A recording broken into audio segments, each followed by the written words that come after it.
Hello everyone, Ann Olson here, and this is a continuation of your border corner features with QuiltMagine.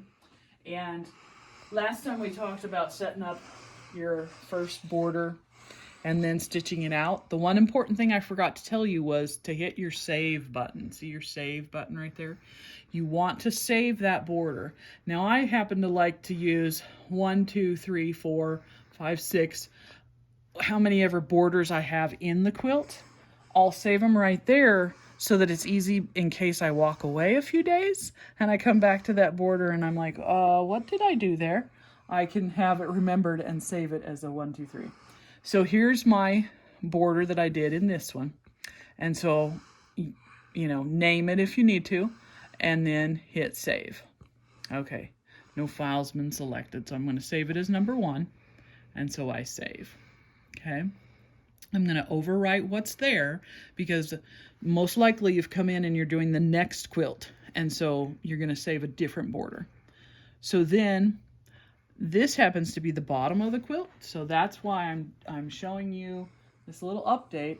Right here is a button that says top. If I hit that, it flips it over for me, has it going the right direction, because when you turn your quilt, you want that border, it was going this direction, and now I want the sides to go that way, and I want this to go all the way around. So, like that, because this is a directional design. So, the computer takes care of that for me. So I change it to bottom, and then you go through the steps again of setting your points and your corners. So I'm going to set those corners again. I'm going to do my border out there. And there is a button in here called lock your verticals. If your quilt is truly square, you can hit that and just watch what it does. You can play with it. It'll actually, I don't have to hit these two and set it, but it is truly square when it's there.